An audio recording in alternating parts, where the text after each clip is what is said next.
Valmiki Ramayana, Ayodhya Kanda, Book number 2, Sarga 64, Roman numerals LXIV 64, Dasharatha's death.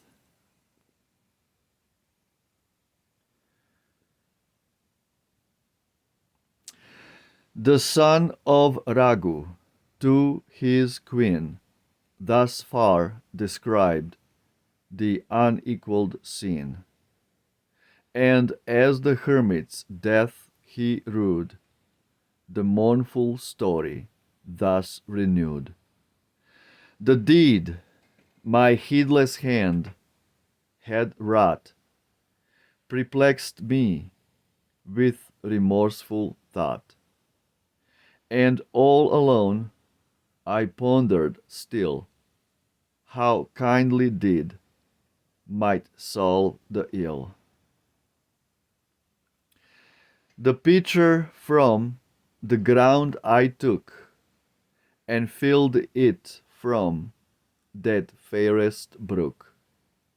Then by the path the hermit showed, I reached his sainted sire's abode. I came, I saw the aged pair, feeble and blind, were sitting there, like birds with clipped wings, side by side, with none their helpless steps to guide. Their idle hours the twain beguiled with talk of their returning child, and still the cheering hope enjoyed, the hope, alas, by me destroyed. Then spoke the sage, as drawing near, the sound of footsteps reached his ear. Dear son, the water quickly bring. Why hast thou made this tarrying?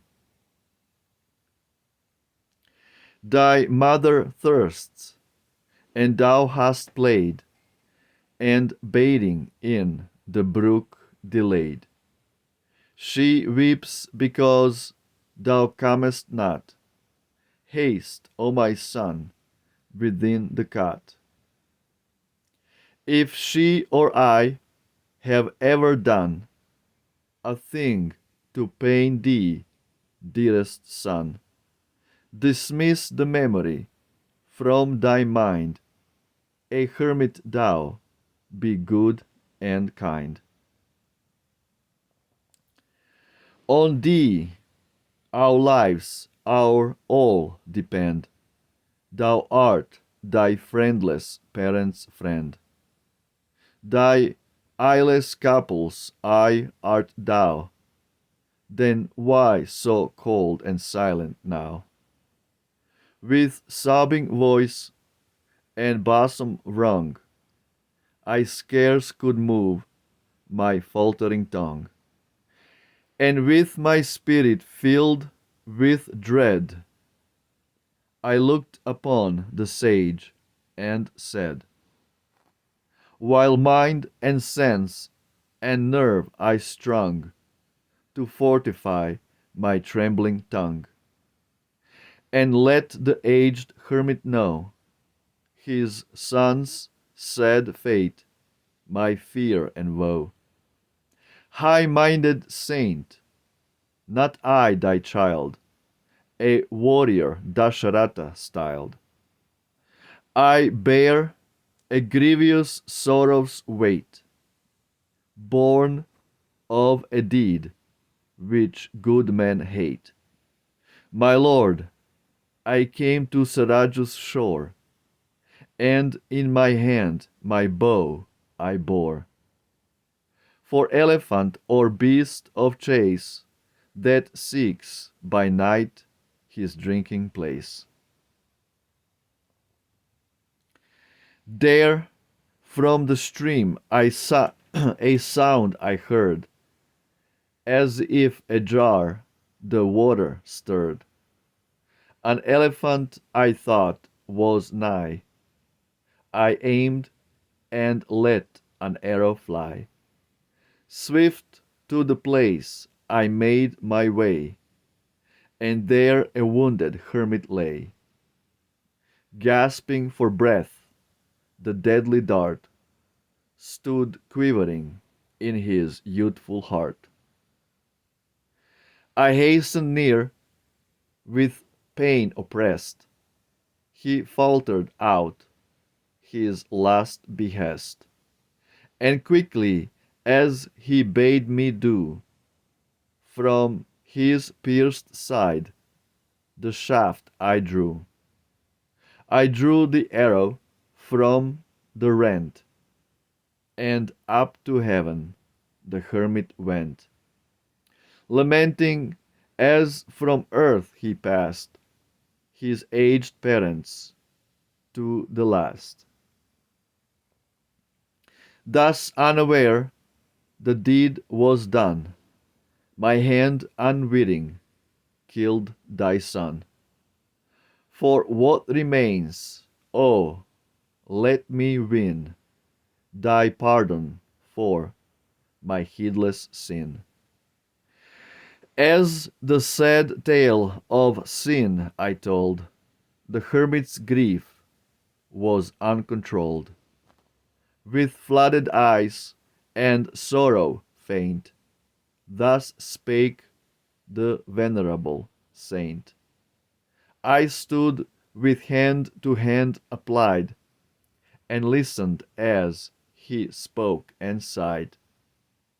If thou, O king, hadst left unsaid by thine own tongue this tale of dread, thy head for hideous guilt accursed had in 1,000 pieces burst. A hermit's blood by warrior split, in such a case with purposed guilt, down from his high estate would bring even the thunder's mighty king. And he a dart who sends against the devotee who spends his pure life by the law of heaven, the sinner's head will split in seven.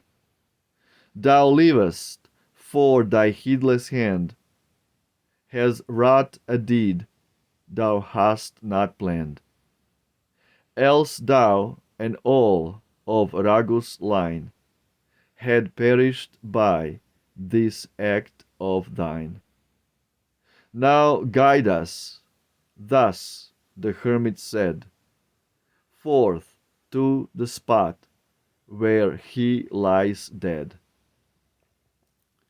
Guide us this day, O monarch, we for the last time our son would see. The hermit dress of skin he wore, rent from his limbs, distained with gore. His senseless body lying slain, his soul in Yama's dark domain. Alone the mourning pair I led, their souls with woe disquieted, and let the dame and hermit lay their hands upon the breathless clay. The father touched his son and pressed the body to his aged breast.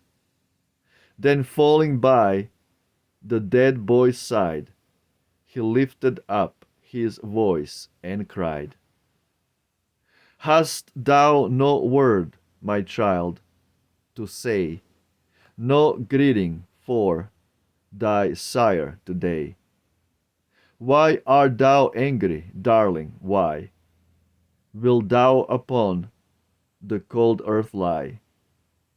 If thou, my son, art wrath with me, hear, duteous child, thy mother see. What? No embrace for me, my son, no word of tender love, not one, whose gentle voice, so soft and clear, soothing my spirit, shall I hear. When evening comes, with accents sweet, Scripture or ancient lore repeat.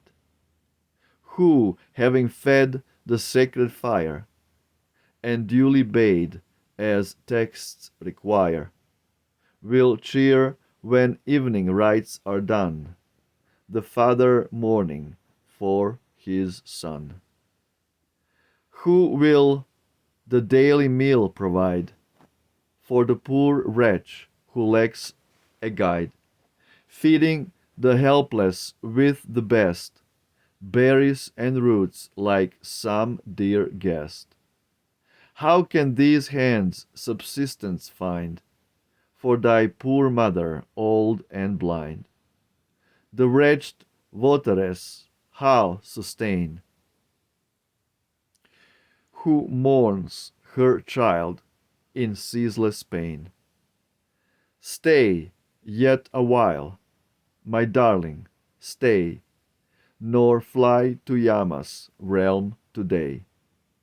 Tomorrow I, thy sire, and she, who bare thee, child, will go with thee.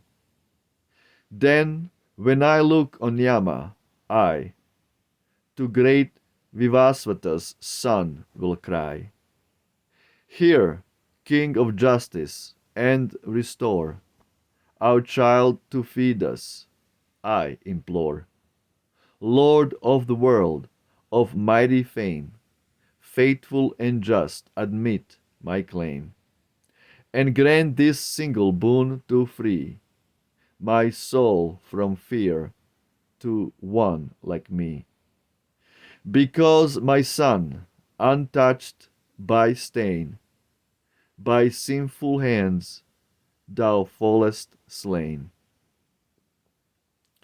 Win, through thy truth, the sphere where those who die by hostile darts repose. Seek the blessed home prepared for all the valiant who in battle fall, who face the foe and scorn to yield, in glory dying on the field. Rise to the rise to the heaven where Dundumar and Nahusha mighty heroes are, where Janamejaya and the blessed Dilipa, Sagara, Shalya rest. Home of all virtuous spirits earned by fervent rites and scripture learned, by those whose sacred fires have glowed, whose liberal hands have fields bestowed,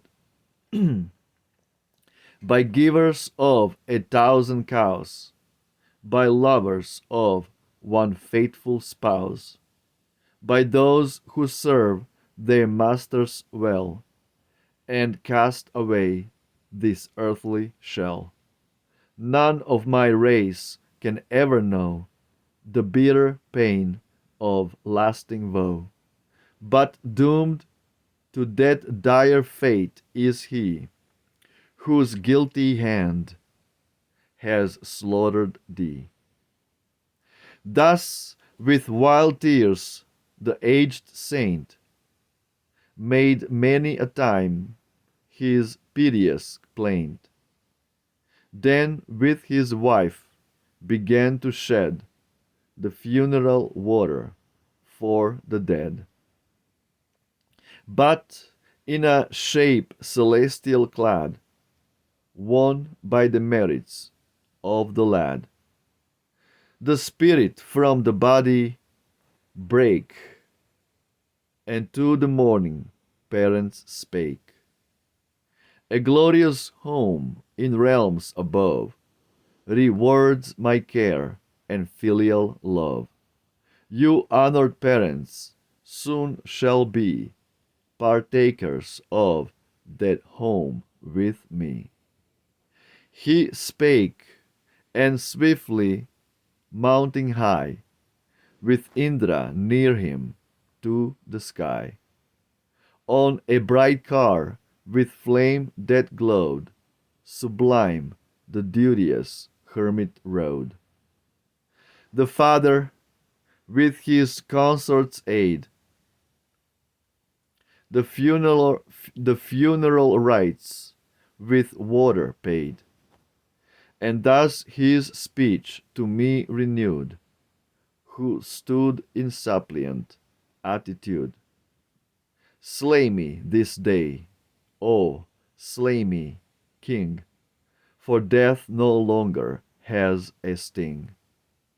Childless am I, thy dart has done to death my dear, my only son.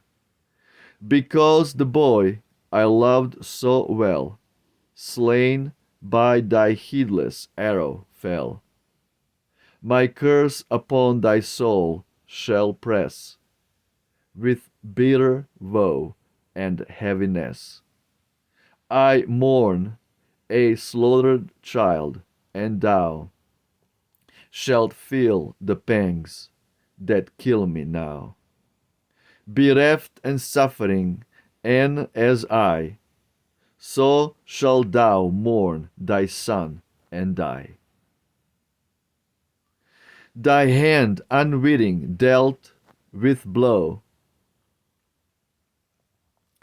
that laid a holy hermit low, and distant therefore is the time when thou shalt suffer for the crime.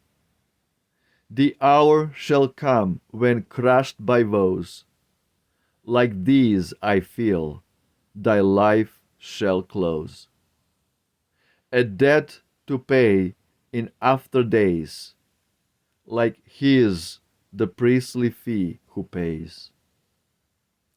This curse on me the hermit laid, nor yet his tears or groans were stayed. Then on the pyre their bodies cast, the pair, and straight to heaven they passed. As in sad thought I pondered long, back to my memory came the wrong done in wild youth, O lady dear, when 'twas my boast to shoot by ear. The deed has borne the fruit which now hangs ripe upon the bending bough. Thus dainty meats the palate please, and lure the weak to swift disease. Now on my soul return with dread the words that noble hermit said, that I for a dear son should grieve, and of the woe my life should live. Thus spake the king with many a tear. Then to his wife he cried in fear, I cannot see thee, love, but lay thy gentle hand in mine, I pray. Ah me, if Rama touched me thus, if once returning home to us, he bade me wealth and lordship give, then so I think my soul would live. Unlike myself, unjust and mean, have been my ways with him, my queen. But like himself is all that he, my noble son, has done to me. His son, though far from right he stray, what prudent sire would cast away? What banished son would check his ire, nor speak reproaches of his sire? I see thee not. These eyes grow blind, and memory quits my troubled mind. Angels of death are round me, they summon my soul with speed away. What woe more grievous can there be, that when from light and life I flee, I may not, ere I part, behold my virtuous Rama, true and bold. Grief for my son, the brave and true, whose joy it was my will to do, dries up my breath as summer dries the last drop in the pool that lies. Not men, but blessed gods are they, whose eyes shall see his face that day. See him when 14 years are past, with earrings decked, return at last. My fainting mind forgets to think, low and more low my spirit sinks. Each from its seat, my sense, my senses still, I cannot hear or taste or feel. This lethargy of soul overcomes each organ and its function numbs. So when the oil begins to fail, the torch rays grow faint and pale. This flood of woe caused by this hand destroys me helpless and unmanned, resistless as the floods that, that bore a passage through the river shore. Eragu's son, ah, mighty armed, by whom my cares were soothed and charmed, my son in whom I took delight, now vanished from thy father's sight. Kaushalya, ah, I cannot see Sumitra, gentle devotee. Alas, Kaikeyi, cruel dame, my bitter foe, thy father's shame. Kaushalya and Sumitra kept their watch beside him as he wept, and Dasharatha moaned and sighed, and grieving for his darling died. Wow. Wow. Footnotes. 171:1. So dying York cries over the body of Suffolk. Terry, dear cousin Suffolk, my soul shall dying keep company to heaven. Terry, sweet soul, for mine then fly abreast. King Henry 5, Acts 4, 6.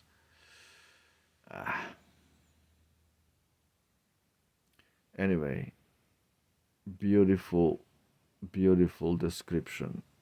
Poetic description of eternal pastimes of God when he walks this earth. And he brings all his entourage, including his mother and father, including devotees who are praying, who are who are praying to be in a position of his mother and father, like Dasharatha and Kaushalya. Special devotees have this privilege to act as parents of God. All the ideas, all the relationships, all the concepts, everything emanates from God. In this way, also the idea of a family emanates from God. And this is transcendental Netflix. transcendental Netflix where we watch the pastimes of God and what happens. In this particular pastime right here, Dasharatha cannot sustain his life without Rama. So he finally decides he wants to go away. And he also remembers why he is suffering the grief of banishing his only dear son Rama. So absolutely breathtaking descriptions, monologues and dialogues. He is narrating everything he did in the past, in his youth, that came to haunt him later on. This is Ramayana, the pastimes of God. Jai Shri Ramayana, Jai Shri Ram, Hail Ram, Roma Victa. Ciao.